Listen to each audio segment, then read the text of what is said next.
Indeed. That's why we're actually adding a whole extra month in our current level of processing. We can bring a report out in about 2 months if we really work on it. But this time, there's just so much data. We're getting into the picking up data streams in our immediacy values and our shorter term that are part of the froth of the chaos of early next year. So there's thousands of little eye attractants. And so we're going to need this extra month just to sort it all out. And even so, we'll probably, I suspect from this point on, our level of accuracy, anything below the tertiary support level, will really start to degrade simply because of the so many different things going on. Yes, and how one affects the other, and we'll change it in a moment. Yes. Interesting. There's a lot of earthquakes and floods and subterranean possible discoveries coming up, underground things. Yes. And I thought because there's a connection to a very interesting, maybe ancient or alien or somehow things that will be found in there. And I thought, any chance of the Pope's Palace flooding? Well, actually, I don't have any of that in the data that I'm aware of. The most of my thinking goes to the Palace of Sorcerers, which is what the Vatican actually means, is the site of the sorcerers or the wizards. It only goes so far as to the riots that are related to the starvation and food, and that is really what overtakes the Vatican per se, although it won't necessarily doom the papacy or anything, because the Pope and the priests, like all cowards, will flee and not face their fate there. But no, I don't have any flooding for that, and if we did, it would probably be part of a much larger picture. Okay, because they must have some tremendous objects there that have really been hidden for reasons. And they fall into our unknown and officially denied category, which is the largest non-populous entity that we've got.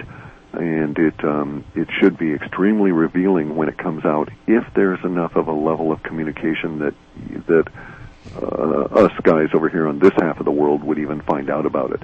That's going to be part of our problem. As we go forward into 2010, we expect severe disruption in global communications from a number of different viewpoints. Not only the death of the dollar, but climatic conditions will start doing away with the ability to do upper atmosphere transmissions, both ham and satellite, with regularity.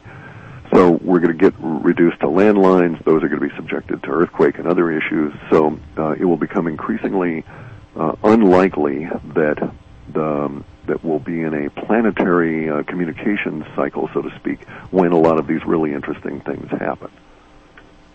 Huh. Yeah, I know. It's kind of irritates me. I want to find out. I want somebody to take a video and go into all of those, rooms and show us all the hidden books and all the other stuff. And I probably won't get a chance to see it. Yeah. But curiously that you mentioned the underground stuff, because now they're coming out with the giant magma pool forming under the Three Sisters Mountains in Oregon and connecting them up into Rainier and St. Helens. And it's larger than the magma bulge that was part of Yellowstone. So basically, all of us sitting in here in the Northwest are, maybe maybe that's why the ground is so toasty, is this giant pool of magma. But all kinds of strange things are indeed occurring, and we're really going to, if we see any large earthquakes, and I'm talking seriously large ones with huge levels of damage, we'll be able to extract those out of the data. But our last run had so many references to large earthquakes that, 6.0 or greater, that included levels of damage, that it just becomes not worth the trouble, because it's almost as though pick a day you're likely to find that there's going to be a 7.0 earthquake on it. Yes. And along those lines, we are basically ending up having to change a lot of the reports.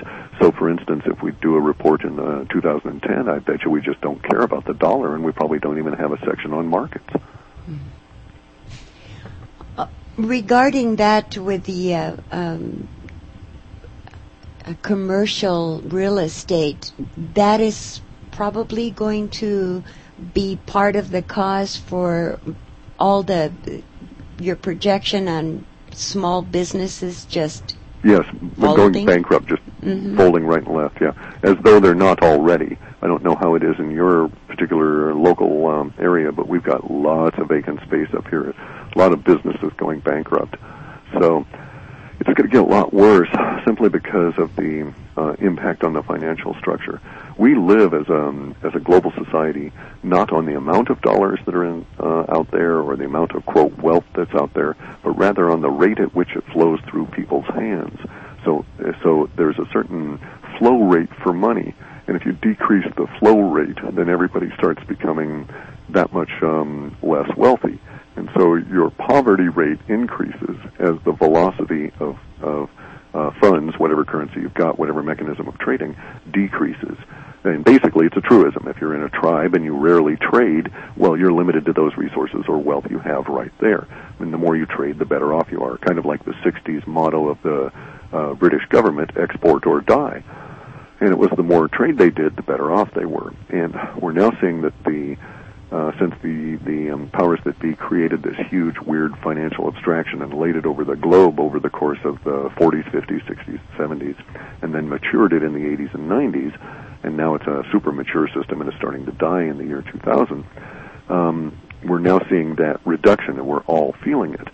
And it's going to get a lot worse now that we've hit that point at which the commercial real estate market collapses, because bear in mind, commercial real estate, even without the overbuilding, is about 4 to 5 times as large as residential in terms of the impact on the economy as a whole. And so even in the previous depression, when they stopped building houses, there wasn't really a huge housing market the way we have now. Mortgages weren't structured the same. But nonetheless, even then they had a commercial real estate market that in all senses was pretty much as it is in the modern sense. And when it finally went, shortly thereafter the bonds collapsed. And oh, by the way, this week we have the largest single offering of federal bonds and treasuries and stuff that we've had in a long time.